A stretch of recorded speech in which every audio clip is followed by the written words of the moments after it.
I haven't done a video in a while since I got my engine in and running. I've just been so busy. But anyways, lots have happened since then. I'm not going to go over all that right now. But see, I painted my A-pillar. I think it looks pretty awesome. Kind of makes the car look a little bit more like a Ford Explorer or something like that. But I did that. That is a first. Right now I'm dealing with airflow issues with my AC. AC died after 2 years. That's like, this is a problem with buying parts now. They're all just made shit. So a brand new AC system. The Four Seasons AC lasted 2 years and 3 months before it started leaking out the front. So I took it in, but it was also suffering from airflow. It said low airflow.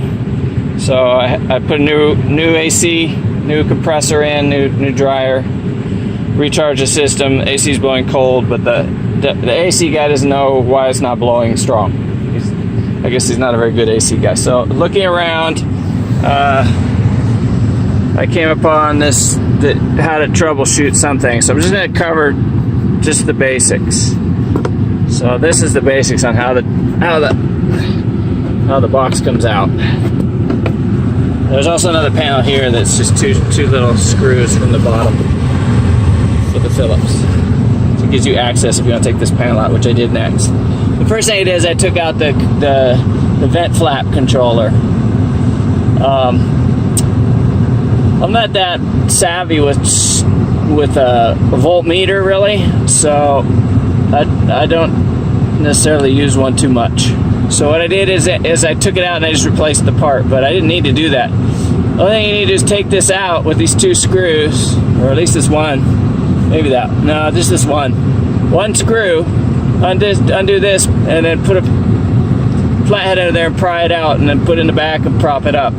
Pops out, comes out over here, and then plug it back in and just start jiggling with your controls to see if it's moving.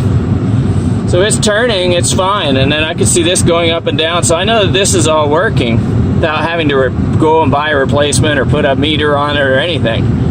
We know that's working. So then you just put it back in. So then I still had airflow issues, so because I was hoping that was the problem. So I took this off, and there's just a what do they call these things? A radiator here for the heater core. And here's the vent. The vent door is actually here. It goes up and down in here. And this is a bypass. So when the vent door is closed, it blows. When the heater's on, this vent door closes, I think. And then the air travels through here instead, through the heater core, and back around through the system. So I took this off, and then to look at the vent door, and then once again I jiggled around the controls, and I could see the vent door going up and down. So my vent door isn't broken, at least this one. I don't know if there's another one. So then I put this back on, and then I went into the engine compartment. I guess I wasn't thinking I was going to get in there. I guess I will though. So hang on a second. I also had to get into the back. This is the joy of owning an older car. Is you get to spend your spare time fixing it. I guess when you're young, that's kind of intriguing or something. I don't know. It's starting to lose its thrill. But so this is the fan for the cabin, and just I had to take this out, and I haven't been able to get back in because I need to pull the mounting base out and try to push these little rubber thingies in. It's too hard to do it this way. They're just too gumby. Anyways, it's not going anywhere. So I pulled the motor out, which is easy enough. This motor's been replaced. I can already hear the bearings dying in it, and it's probably only a 1.5 years old. Once again, everything is shit now that they make. Doesn't matter about the warranty. They don't care about your labor, and you're having to spend the time messing with it. It's just all shit. Unless maybe you go to the dealer and you buy dealer parts. Then what you do is you get a fake, well, I don't want to encourage you to break the law, but you need a resale number with your Joe Auto Parts store or auto repair on a business card, and you can get 20% off or whatever on your car, on your parts. Which I don't do that, but it's an idea. Don't ever buy your shit from Rock Auto, though. I gotta tell you, that was the biggest mistake I ever made, was buying parts from Rock Auto, because when the warranty goes out, or when the part fails, like this I bought from Rock Auto, the part fails, right? Truck doesn't run. You gotta ship, so your truck sits while you're shipping a new part, right? First, you gotta buy the part again from them. So you gotta go online, buy the part again, wait for it to arrive, and then send the old one back, get a refund on that one, or a warranty. Who wants to do that? I'm gonna go down to AutoZone or Craigan or whatever the heck you got nearby you, and they have warranties too, and you swap it out the same day, and you're back on the road. I mean, that's crazy.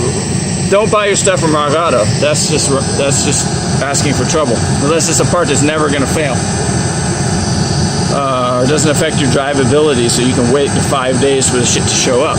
Anyway, so this I bought locally, took it out, and in here, I couldn't see much, but in here I could reach my hand under, and there's another, this is the AC radiator, I think, or whatever you want to call it, exchanger.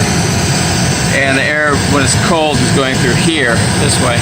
So I could reach out under there, and there felt like there was some fiberglass cloth on the, and it was all dirty, because this is a pretty dirty part of the world I live in, Dirt City. So it was, there may be a pre-filter, like a factory, or this cloth came from somewhere, but it felt like it was a part of the part. But it was all filled with junk, so I scraped it out by my hand, took it out in pieces, and it was just a mess.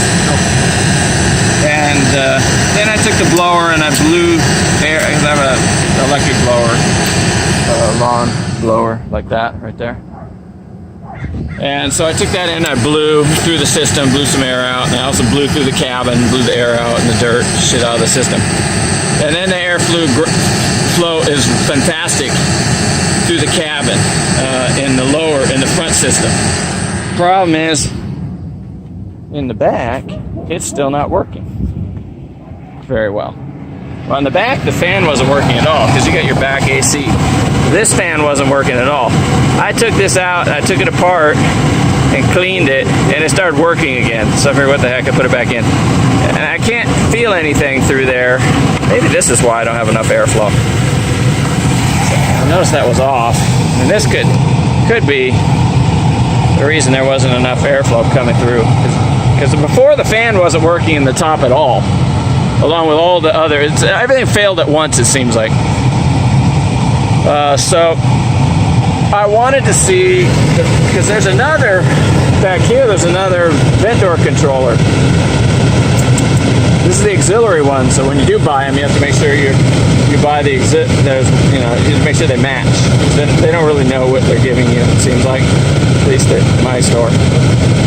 So this one, you see what I wanted to see if it was working, which I did the same thing to the other one. I pulled it out, and actually I just took it up front and connected it to the front one to see if it was moving.